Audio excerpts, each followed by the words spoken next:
What's going on, everyone? Welcome back to Nelson Media, and today we are still on our Inkwell character breakdowns, and today we are breaking down the character of Lauren, played by none other than Jada Pinkett Smith. Now, Lauren comes into the picture as Drew, who's visiting his cousin Junior on vacation. He sees her at a party, and he immediately becomes interested in her. Now, I'm not going to say that he immediately falls in love with her or anything like that, because that definitely wasn't love, but he was very, very much infatuated with her. Now, Lauren gets her first personality description when Junior tells Drew to stay away from her because she's stuck up and she's just going to be a tease. And that really indicates that he really believed that she was going to manipulate him in the long run.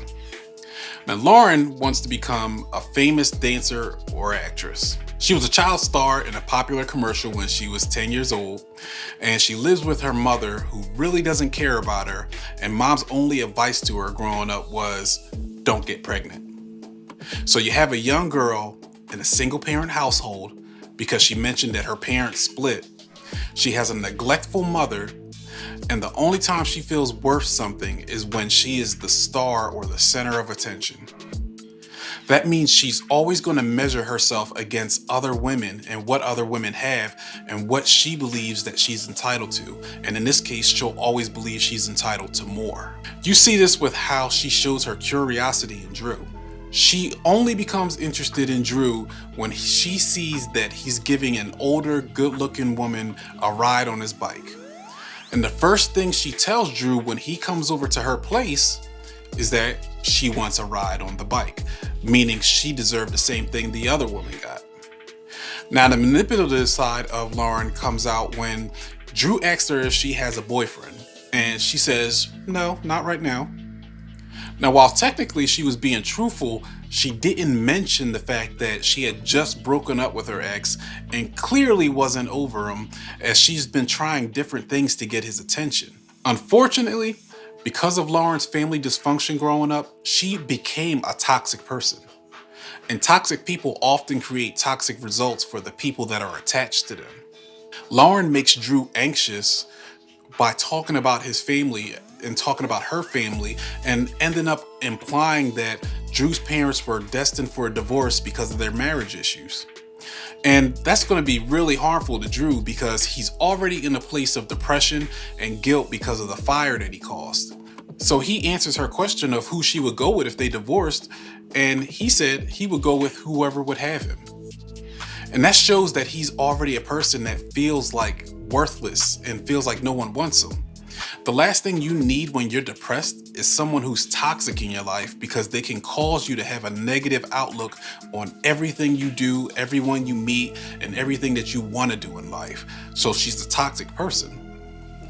So moving along, Drew asks Lauren to go to a bicentennial dance with him, and Lauren accepts.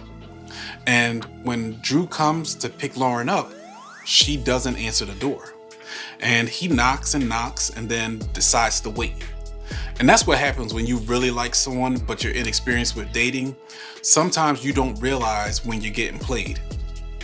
So just as Drew decides he's going to leave, he sees a light go on inside the house, and he goes to the window to go check what's going on, and he sees Lauren together with her ex, who, by the way, looks like he's an older man, and there seems to be some themes of statutory misconduct in this movie. So Lauren actually looks at Drew as he's looking at her, being deflowered, and she does nothing. Nothing. So Drew ends up running off crying, and that's the last we end up seeing of Lauren. So unfortunately, Lauren as a whole, she's kind of the victim of being raised in a dysfunctional family or a dysfunctional household. She learned negative ways of understanding her own worth and attributed it to the attention that she can get from men, and how she can manipulate others and bend them to get the things that she wants in life. The problem is, no matter what she achieves in life, it'll never be enough, because she's always going to fill that void with things that only bring her temporary happiness. She's definitely a great candidate for therapy. So that's it on Lauren. Overall on Lauren, I would say Jada Pinkett Smith is the perfect person for that role. I mean, that was tailor-made for her. I think like when the director came and approached Jada on that, he was like, well, listen, when you're thinking about Lauren, I just want you to be you. And Jada was like, okay, but what's my motivation? What's my character motivation? And he's like, you. And she's like, okay, but who do I need to act like? How bad is she? Just think about anything you would do in any type of situation, and I think that'll be perfect for this character. But that's it on Lauren.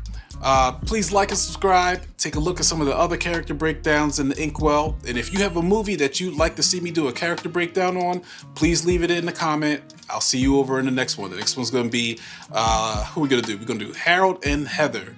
So take a look at that next, and I will see you over there. Take care.